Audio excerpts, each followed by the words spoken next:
Bonsoir, bienvenue dans ce nouveau numéro du 18h Archives. Dans la deuxième partie de cette émission, avec Ahmed Ben Saïd, nous reviendrons sur les 10 ans d'activité de l'association Faites le Mur, l'association créée par Yannick Noah, qui initie depuis 2006 des jeunes au tennis et au double dutch dans le quartier des Dervallières. Mais avant cela, on revient sur plusieurs actualités en bref.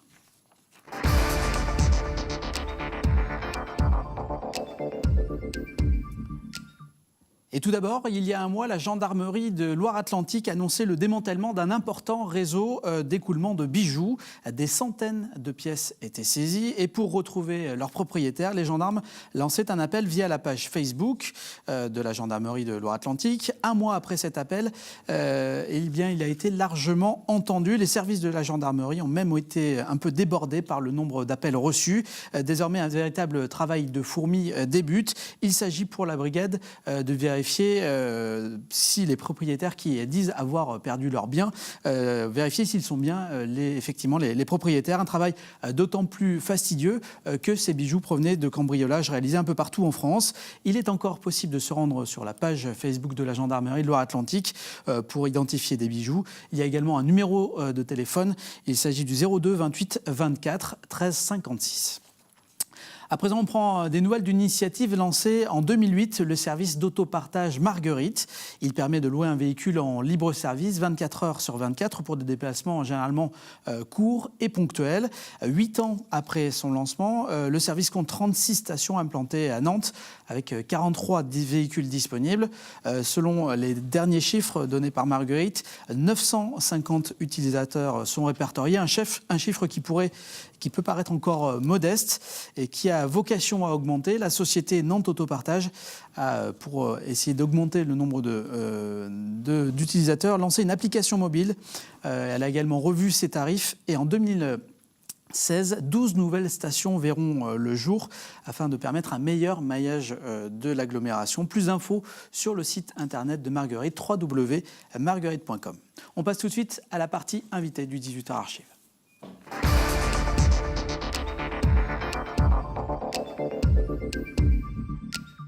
En septembre prochain, ça fera 10 ans que Faites le Mur initie des jeunes au tennis dans le quartier des Dervallières. Bonsoir Ahmed Ben Saïd. Bonsoir.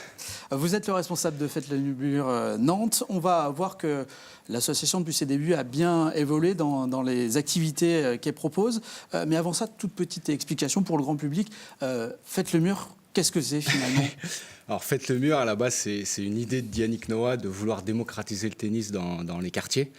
Et au fur et à mesure des années, on en a fait vraiment un tennis un peu plus à vocation sociale, ce qui fait qu'aujourd'hui, on mène des actions diverses et variées à travers tous les sites en France. Il s'était lui-même inspiré d'une initiative d'Arthur H, je crois, à la base. C'est son mentor, en fait. Donc, en fait, quand il a arrêté sa carrière, il a voulu aussi redonner tout ce qu'il avait pu recevoir quand il était gamin via Arthur H. Et voilà, c'était sa façon de redonner ce qu'il a reçu. Alors Faites le Mur, il a créé ça en 1996. Ce nom Faites le Mur aussi, il est pas anodin aussi. Il y a ce double sens de fête, parce que fête c'est F-E-T-E, hein, comme la fête. Ouais, comme la fête.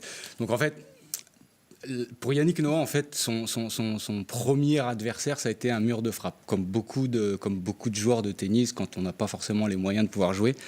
Et lui, dans son imaginaire, c'était il faut qu'on le fête, ce mur, parce que ce mur-là, c'est un partenaire qui peut tout le temps nous renvoyer la balle. Donc voilà, on a l'idée de fêter le mur.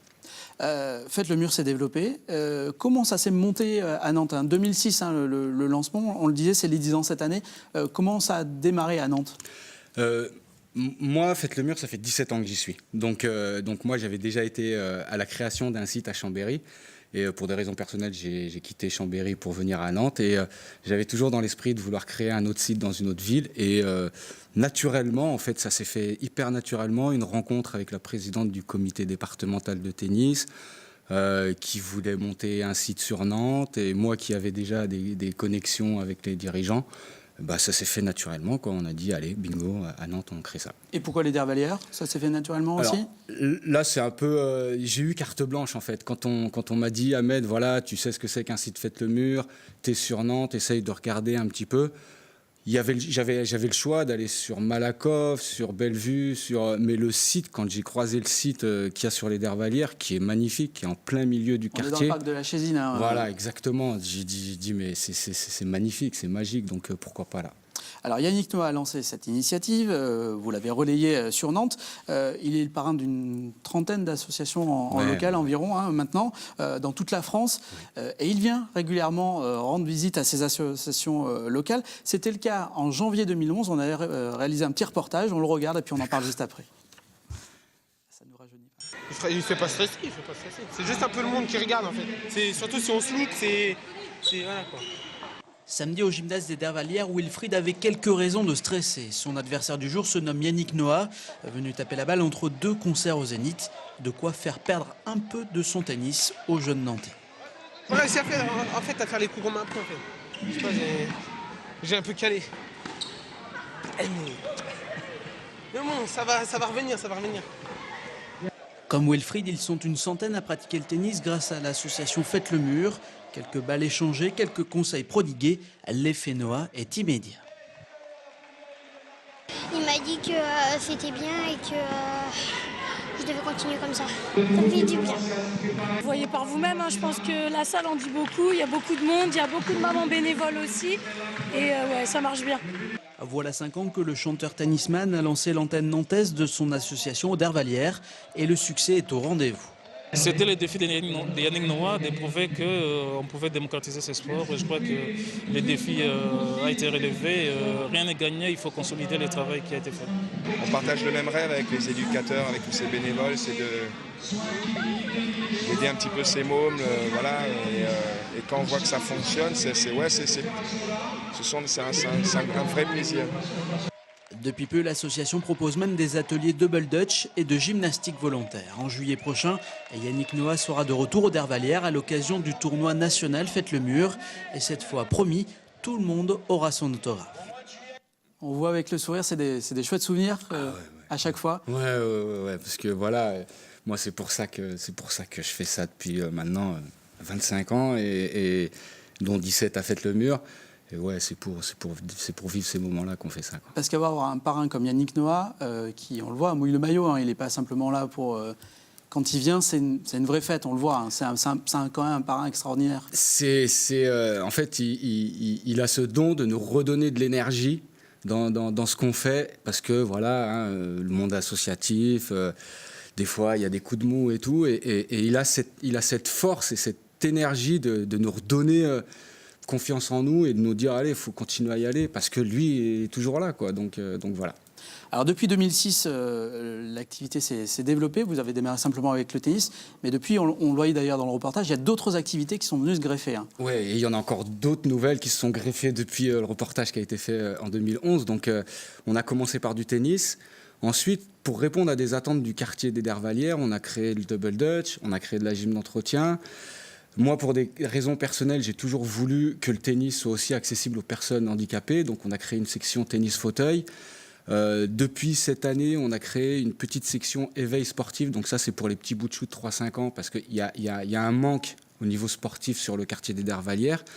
Et à côté de ces activités pures et dures, on essaye de développer, on essaye de faire un travail sur le décloisonnement, on essaye de faire un travail sur l'insertion professionnelle par le sport. On essaye de faire beaucoup de choses qui tournent autour des gamins, quoi. On voit qu'il y a des profils du coup très différents, parce que quand on parle de gymnastique, c'est un public qui va être un peu plus âgé. Sur le double dutch, c'est plutôt des filles. Il y a cette volonté de mixité aussi. C'est une des bases de cette... C'était la base. C'était...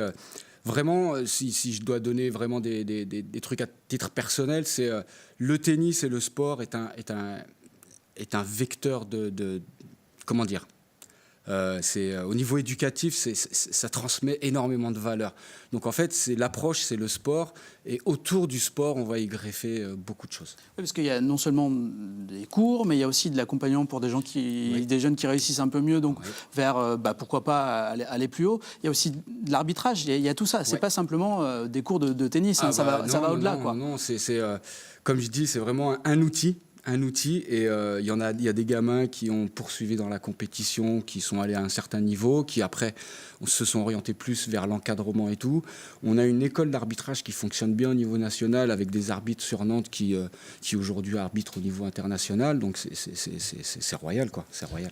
On entend également dans le reportage cette notion de démocratiser ce sport, le tennis qui n'a pas forcément une image très populaire. Là aussi, il y avait un boulot à faire, c'est pas forcément évident. Alors, si on doit remonter, par exemple, aux années où quand moi j'étais gamin et que le tennis n'était pas forcément un sport accessible, mais vraiment pas, et là je parle des débuts des années 80, 85, le sport aujourd'hui est devenu quelque chose d'un peu plus accessible.